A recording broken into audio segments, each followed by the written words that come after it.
was a time when UNIX was an operating system used only by the computer elite, people working on mainframes like this Amdal 580, which is in fact the world's largest UNIX computer system. But nowadays, UNIX is showing up on personal computers. In fact, UNIX is running this Radio Shack 16B. Why all the excitement about UNIX? And will UNIX become the next MS-DOS? We'll find out as we take a look at UNIX, the operating system, on this edition of the Computer Chronicles.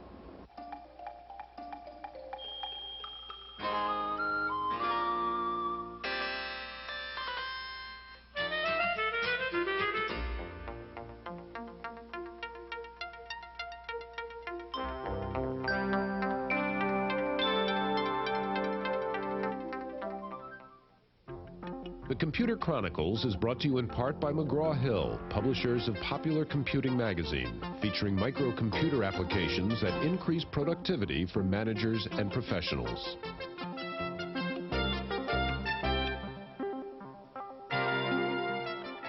Welcome to the Computer Chronicles. I'm Stuart Chaffee, and this is Gary Kildall.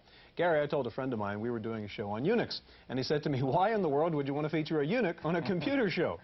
Now, the moral of the story is, while some computer people are talking about nothing but UNIX, some PC users don't even know what UNIX is. Why is there this sudden excitement about UNIX? Well, it shouldn't be sudden excitement. UNIX itself has been around since the late 60s. The problem is that micros haven't had the power to support it. They haven't had the large amount of main memory, the hard disk, the fast processor, and so forth. But nowadays, micros do have that power, and so UNIX becomes a serious contender for an operating system standard. Okay, and in fact, many people are saying UNIX might become the standard operating system of the future, but there are many uses of UNIX going on right now. We have a report. Developed in the late 1960s at Bell Laboratories, UNIX was later adopted by the University of California for academic research and publishing. At Berkeley's History of Science department, typesetting of journals and directories is accomplished from start to finish on a network of UNIX-based terminals. Why UNIX?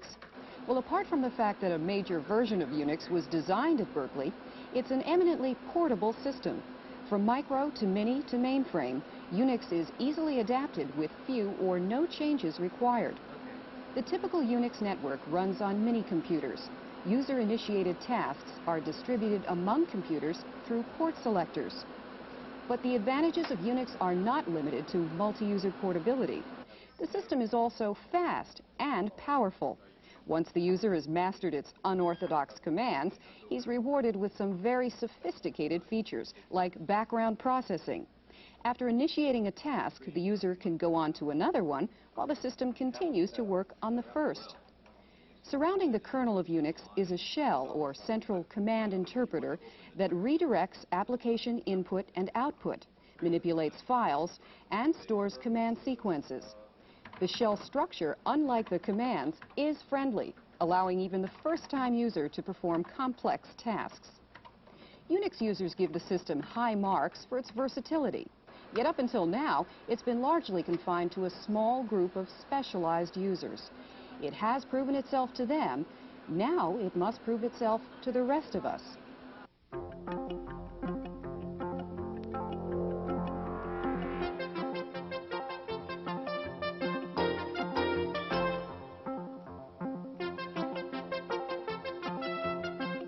Let me introduce you now to our first two guests. First of all, Mark Sobell. Mark is the author of a book called A Practical Guide to the UNIX System.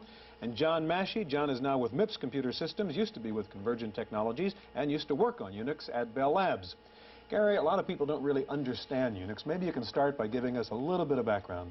Well, UNIX has a very interesting history, and it really has come down from the mini-computer world into micros, where a lot of the micro operating systems moved themselves up into the high end, and they're sort of meeting right in the middle right now.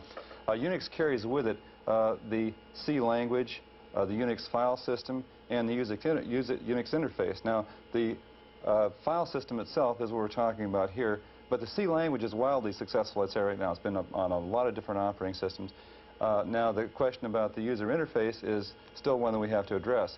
It's considered unfriendly, and Mark is going to show us an example of that and how it's made more friendly, say, with the applications themselves. Well, first, I think for people who aren't familiar with UNIX, you have a lot of short commands, because UNIX was designed for machines, for terminals that ran very slowly, teletypes. And a command like this will generate a lot of information that needs a little interpretation. Okay. What you're seeing more and more today is applications being built with interfaces derived from DOS. Okay. This application is called Hewlett, and it has a Lotus 123 type of interface. And this takes the place of the typical interface that you'd see in, say, a standard Unix world. Right. User calls up this program, or can automatically just log in and be using this program, and moves the cursor, or this highlight, by pressing the space bar. And there's built-in help. Press Control W, and it'll tell you where you are and what you can do if you get stuck. And return just calls up what you. So in this case, what Unix does, it's really the core of the system. It provides the services for this program to get at the file system and so forth, but really itself doesn't talk to the user. Exactly. It also provided an environment for the developers to build Unix. And Unix, that's what one of the things Unix does best, is to allow people to generate applications such as this. Now, one of the things that Unix has really pioneered, I think, is the idea of portability of software. That is, you can move it around to various places. And John, what do you have? Any comments about the portability of Unix itself? Yeah, that is certainly probably the most important area of Unix. Unix started on some digital equipment machines and has since been moved to literally 50 or 100 different kinds of processors. That's very important, because if you're going to invest a lot of effort in building software, it's real helpful to know that you can move it around, move it from anything from personal computers through the very largest mainframes. It means you save a lot of your investment. Now, that's also true for software designers. That's certainly true. Because a software designer can then take, say, a language like C and its standard runtime library, and then you write an application for it, and you can not only run on Unix, but say run on DOS or concurrent DOS. That's true. Or whatever. That's true. In fact, actually, though, that's how Unix originally got moved, was that people found that you could move C programs very easily. It was the environment that was difficult to copy, and therefore people got to move Unix to other machines. Now, one of the criticisms of Unix has been that it was unreliable, and I think all the Unix users have heard that over and over in the past years. What is the state of it right now in terms of, if we're talking about the core system, the file system, you want that to be very reliable. What is the current state of that? It's actually fairly good these days. You have to understand, originally when you got your Unix system, the normal behavior was to find a guru or wizard and chain them to the machine. Right? Therefore, when the disk broke, you would have someone to pick up the pieces and put them back together. That was, say, 1972, 73. Right? But as Unix moved into computer centers and more people depended on it, a lot of work was done to make it a much more reliable system. And actually, today, it's used in some fairly demanding applications. One of the things that people don't realize is that actually Unix touches them through the phone system almost every day. If you ever want to get your telephone fixed, the system that keeps track of all that work is run by Unix, and it has very reliable database. All right, when we get into something like a micro-based system where someone can kick the power cord as they're walking by, now there have been criticisms about the reliability. What happens at that point? And that's in a commercial system. Right. That's what people worry about. Right, and indeed there has been a lot of work that has had to go on to make it a lot more reliable system, and it has happened. Mark, I want to go back to your demo for a minute. From a user's point of view, you've shown me how you can sort of friendly up Unix here and make it look like MS-DOS. But from a user's point of view, then why do I care? What am I getting from this Unix-based application that I couldn't have been getting from an MS-DOS-based application? There are two major features that Unix offers, and I would emphasize the point that everyone doesn't want Unix. Okay? If you have an MS-DOS system running an application and it's doing what you need it to do, maybe Unix is not what you need. However, Unix is a multi-user operating system. I can do a query, look at data, at the same time someone else is looking or changing the same data, someone else, and this is all on the same machine, is using a word processing system, someone is doing graphics. So it's a multi-user machine. Everyone doesn't have to fight over the one machine. It's also multitasking operating system. I can be performing my work here while the printer is printing a report, and while I'm doing some other processing in the background. So I can be doing it's several. important to also mention that that's not the only operating system in the micro world that does that. Of course, because IBM has announced TopView, which is a multitasking operating system, and of course Concurrent DOS is the same sort of thing. And so we see, again, this contention that's taking place right in the middle of Unix coming down and these other operating systems coming up. And it really points out that I think that a lot of people are looking for that new facility of being able to do multitasking. And Unix is a very good way to provide that function. If I can open up another area, which is an alternative to a multi-user environment that's talked about increasingly, it's local area networks. And I think it's important also to contrast that with a multi-user system. And I think at some point in the future, that will be a viable alternative. Right now, you don't have your hard standard network. You don't have everyone. You can't plug every computer into the same network. But I think that's something to watch in the future. Right. Now, one thing I wanted to ask also, and that's maybe John can answer this, is that let's say TopView, for example, has addressed the problem of standardized graphics interface with a VDI from IBM. What's evolving in terms of Unix standards for standardizing the graphics display? So that at this point is hard to tell. And I guess again the reason there is found in history is that Unix certainly was done originally for fairly slow speed terminals. That interface is pretty well standard.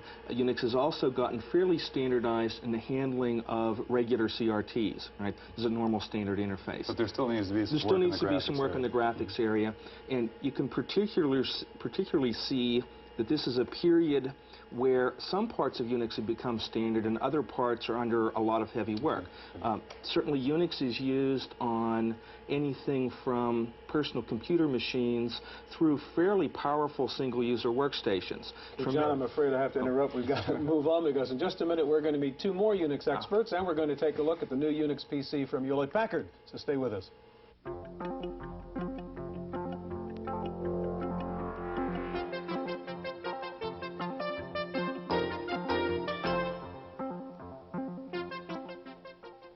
Joining us now is Doug Hartman. Doug is the manager of Unix development at Hewlett Packard.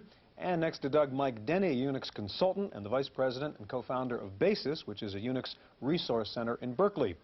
One of the key people in the development of Unix is a man named Bill Joy, who's sometimes called the father of 4.2, which is the Berkeley version of Unix. Reporter Wendy Woods has a profile of Bill Joy. The success of Bill Joy's Unix 4.2 can best be measured by the success of his own company. Sun Microsystems, which makes a line of Unix 4.2 based mini computers and workstations, has gone from 6 to over 1,000 employees in 3 years. Sun ships more than $7 million worth of equipment each month to the technical and engineering communities, which find Unix 4.2 the ideal operating environment for their specialized software needs. But despite his success, Bill Joy isn't allowing his Unix 4.2 to stagnate. He continues to work closely with his university roots to improve on Unix, unlike others. Unix has hit the point where it's starting to get standardized by standards committees and adopted by and really attempt to get the control of the development by major corporations like IBM and AT&T. And that inevitably involves a slowing down of the rate of change in the system. As for the future of Unix, he says its open source code, versatility, and ability to work on a variety of machines means it will be popular with scientists and engineers for some time. Unix will be important if it can deliver applications that people want to run. The technical market needs more operating system capabilities than you're likely to see from the smaller systems. So we don't really have an alternative applications delivery vehicle than Unix. But will Unix ever make it big in the business market? Bill Joy doubts it. He says what's needed is a Unix-based business program like Lotus 123, something big and successful. And until that's written, he says, quote, "I'm not super hopeful." Reporting for the Computer Chronicles, I'm Wendy Woods. Stuart, in the last segment, we focused in on this issue of user friendliness, I guess an overworked word. Right. Micro users have come to expect this idea of a graphical animated communication with their programs, and one of the points of Unix being successful is to be able to do that in the micro world. Doug, we got an example of what Hewlett Packard has done to provide a shell or that kind of an animated communication. That's right. On our Integral PC, we have an example of using Windows menus, that sort of thing, to give people a friendlier user interface. we can select, say, a spreadsheet, be printing the information in the spreadsheet, and while it's going on, we can be selecting other, say, graphical windows. Now, Doug, there are other computers that don't use Unix that can do some of this stuff. We've seen, multiple windows and other machines and multitasking. What now is special about Unix here? The big thing that Unix has going for it is the compatibility with various other machines, software portability. The idea that you can take programs which are written on some other machine, bring them to another Unix-based machine with very little effort.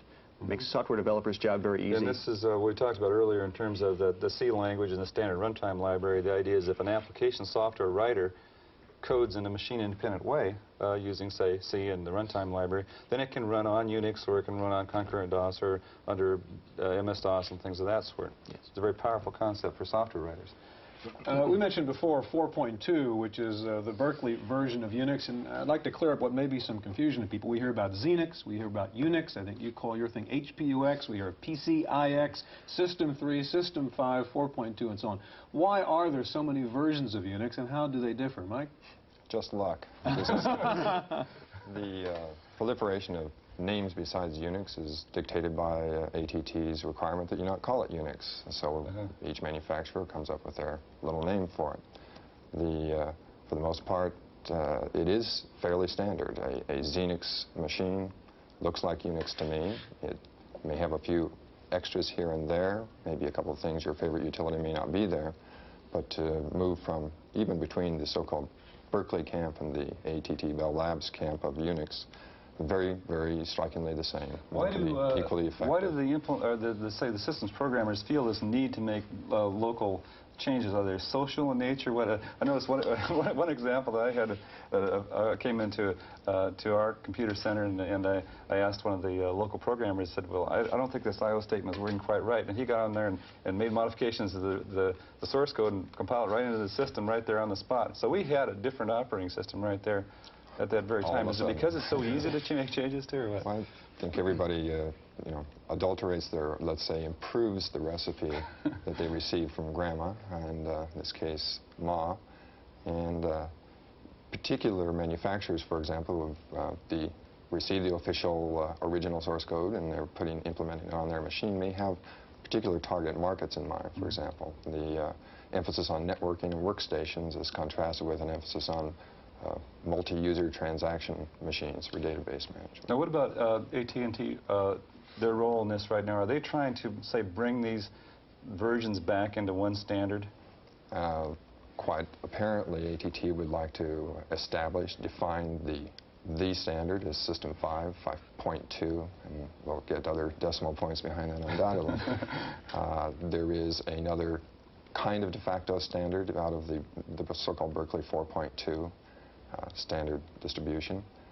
They are, in fact, quite different code underneath. To the outside-most user, they look very similar with the difference of some utilities.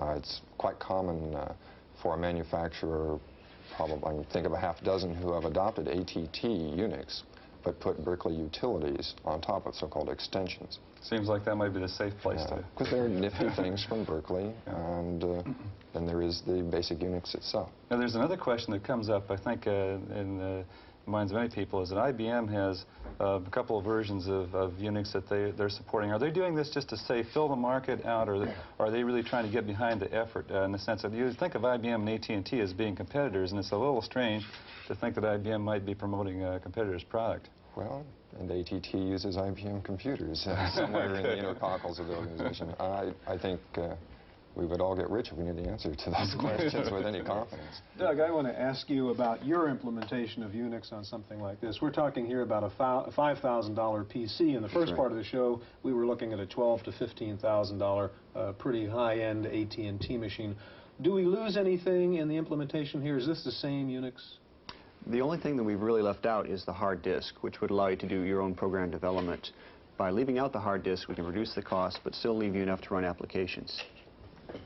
Now, I've read in one of the trades recently that there was talk that Commodore was going to come out with Unix at that level. I mean, is that C64? You know, kind of Mac look-alike running Unix. Is that kind of thing possible? Certainly technology is there to do that. It's really been a question of if the applications are there to support the home end user. I think if any kind of a rumor like that were true, they would have to be on a different from the standard machine you buy in the Kmart. Imagine trying to get Unix explained to you That's right. at that level. Now, if we go to, let's go back to the core file system at this point, the kernel, I guess is what it might be called. Operating systems from the micro world right now provide multitasking, file lockout, record lockout, facilities like that. What does Unix really offer that is, I think, substantially different that will make it successful, besides its backing by AT&T? Well, I'd like to take that one. I think that with Unix, you've got the promise of being able to offer the same kinds of environments, same user interfaces across a broad range of computers, both at work and at home, so that you don't have to relearn everything just because you move to a different computer. But is there anything inherent in the file system, say, as special access methods, let's say an IBM terminology, index sequential access methods, or anything really substantially different about the way files are accessed, say, from the micro world? Is that Technically not necessarily, though it is a very, very flexible sort of least common denominator so that ISAMs can be used on top of it. Unix itself doesn't provide an ISAM, but they are around most So it may be, let's say, AT&T's backing and the number of applications and so forth that may determine the success of Unix in the future. The 200 utilities that do handy things don't hurt. Yeah. Some of it is emulation, one might dare say, of Unix by MS-DOS. Other products that see concepts and try to implement them. Unix can't claim to be the sole source of such useful functionality. Okay, gentlemen, well, there are clearly 2 points of view on whether Unix will prevail as a new kind of standard operating system, and commentator Paul Schindler has some thoughts on that. Sure, I should be using a can opener instead of a screwdriver to open this can of tomato juice. I mean, a can opener is the appropriate tool for the job. Well, I'm one of those people that feel Unix is the wrong tool in the wrong place in the microcomputer world. Yeah, I know, I've heard all the arguments. Unix is so easy to move to new computers. Unix programs are so easy to move from computer to computer. Well, I'm sorry, but I think that's just so much bunkum. Look, let's face a few facts. Unix was developed by a bunch of brilliant programmers at Bell Laboratories. They wanted a great mini-computer environment to develop software in, and that's what they created. And that's what Unix is today, a great place to do mini-computer software. What Unix is not is what AT&T and a lot of other companies are trying to make it into, the ultimate microcomputer operating system. I don't know enough to say whether it's easy to move Unix from machine to machine, but I do know that applications written for Unix on one machine don't always work on another. There are incompatible Unix dialects galore. Unix is a user-hostile operating system, dramatically short on software. That's my opinion. I'm Paul Schindler.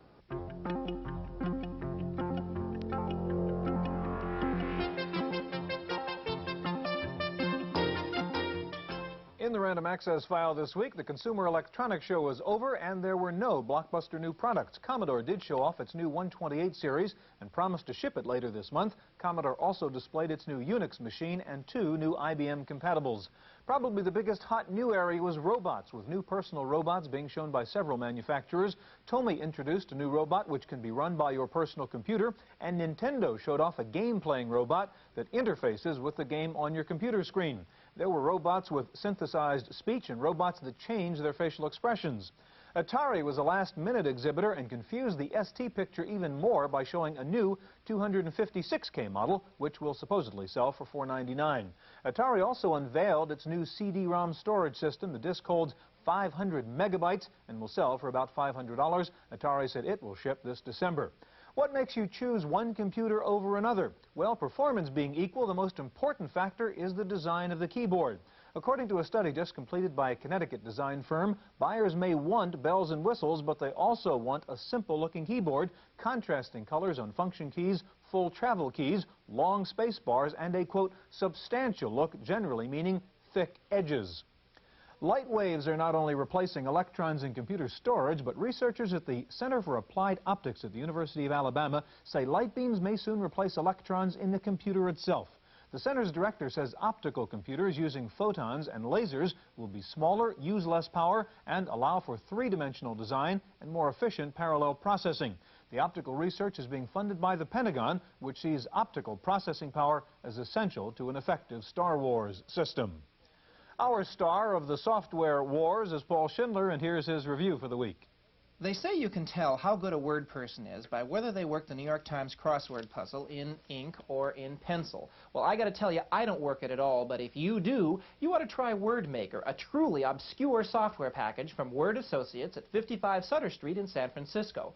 Now, normally we don't give addresses, but these guys aren't in the phone book, and you can't buy WordMaker in any store. This is the software package for word lovers. It makes the grandiose claim of including every word in the English language. Its search technique is a real boon for the crossword puzzle fan. If you know how long the word is and can fill in some of the letters, you can search through 100,000 words and find all those that match what you have. Now, I can't review this package without pointing out that its command menu is one of the simplest, most useful I've ever seen. This package used to cost $50, but at that price, no one wanted it, so Word Associates cut the price to $10, just over the price of a floppy. WordMaker from Word Associates, 55 Sutter Street, San Francisco. For the Computer Chronicles, I'm Paul Schindler.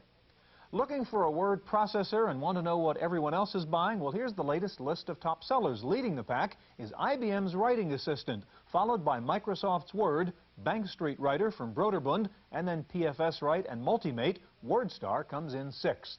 The Bank of America and Chemical Bank are forming a joint venture with AT&T and Time Incorporated to expand home banking services into broader-based electronics services for home users. Chemical's Pronto and B of A's Home Banking now have nearly 40,000 subscribers.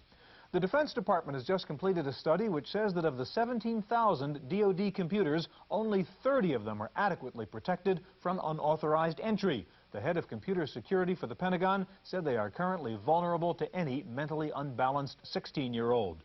Industrial robot sales are moving right along in the U.S. Sales of robots were up 71% in the past year. There are now nearly 15,000 robots at work in the United States, up from less than 10,000 just a year ago. Finally, the tough times in the computer business were evident at last week's CES show in Chicago. Lots of booth space reserved for computer companies went unused, but the space was quickly grabbed up by the makers of X-rated video cassettes. Apparently, that part of the home entertainment business is doing just fine. That's it for this week's Computer Chronicles. We'll see you next time. The Computer Chronicles is brought to you in part by McGraw-Hill, publishers of Popular Computing magazine, featuring microcomputer applications that increase productivity for managers and professionals.